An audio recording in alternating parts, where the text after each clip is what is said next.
I no longer call you slaves. I call you friends, says Jesus in our gospel today. You know, there is something that puzzles me about this statement of Jesus to his disciples. He has just performed the task of a slave by washing the feet of his disciples, something that shocked all of them, including Peter. He has also explained to them that he had done this because it is what he expected his disciples to do for one another, namely to wash one another's feet, or to be like slaves to each other, to be always at the service of one another. And then suddenly, he is saying, I no longer call you slaves. Rather, I call you friends. And it is supposed to be the very essence, the very meaning of discipleship, friendship. Contradictory ba to? Is Jesus contradicting himself? Well, no. If discipleship is about friendship, and friendship is about a relationship motivated by love, now he explains to them how they should learn to relate to one another in a manner motivated by love. And how is that? Well, precisely by serving each other voluntarily, not as slaves, but as friends, as lovers, or as brothers and sisters. Nung nakaraang Mother's Day, I saw a video about young job applicants. Ini-interview sila nung manager for a job opening. And the job position that was opened daw was Director of Operations. And yung job interview by Zoom.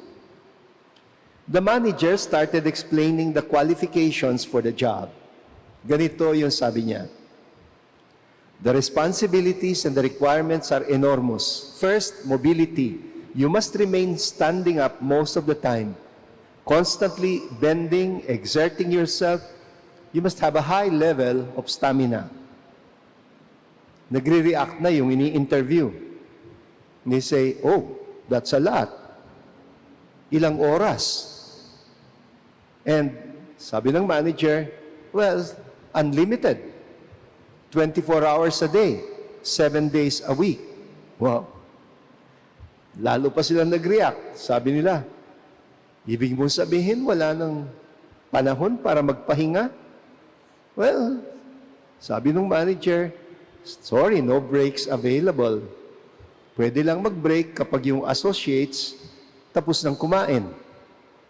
And they say, legal ba yan?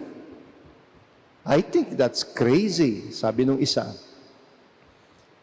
Well, explain pa siya. The position is one that is intense in requirements.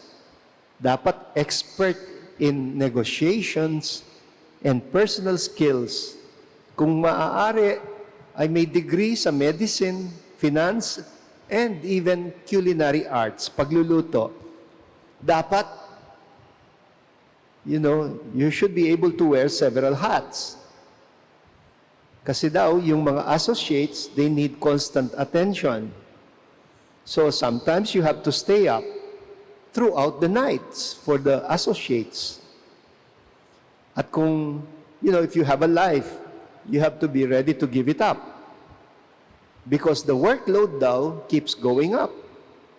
And they also demand that all throughout the time, you have to keep a happy disposition. Ay, sobra na yung reaction. Sabi ngayon ng reaction, cruel na yan. It's almost a very sick and twisted joke.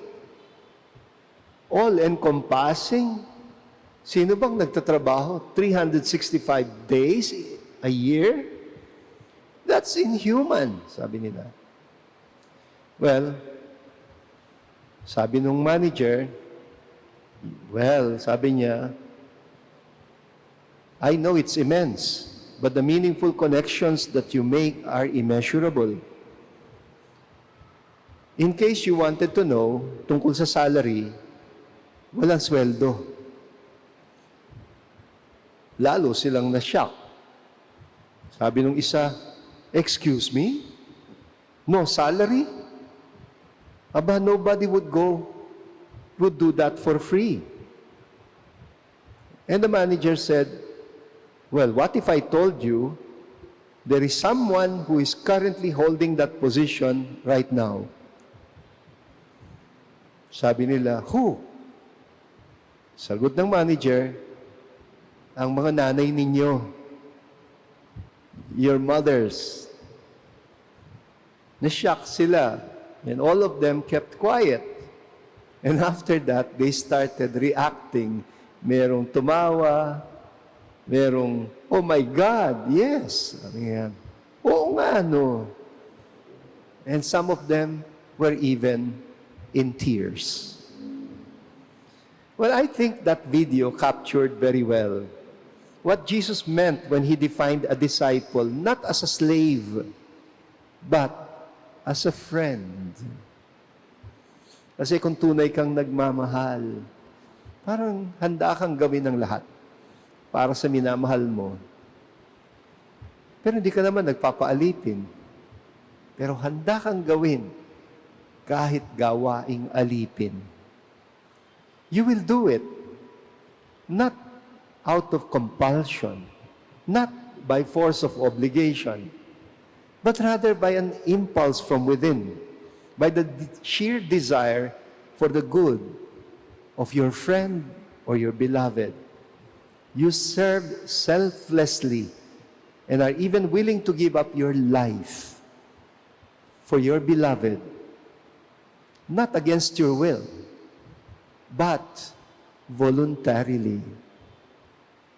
Well, Jesus says he learned this from the Father. I was shocked by that idea. He learned it from the Father. Kaya yung concept ni Jesus of the Father is a Father who serves like a slave because of love. And now he wants to teach the same thing to all of us, his disciples. And he did it by giving us an example. His life was the example. Merong isang kanta, yung Focolare movement, that expresses this thought very beautifully. Ang sabi nung kanta, offer your whole life through and be like Mary, standing neath the cross, and you'll be a servant of everybody, but a servant out of love, a servant priest for all humanity.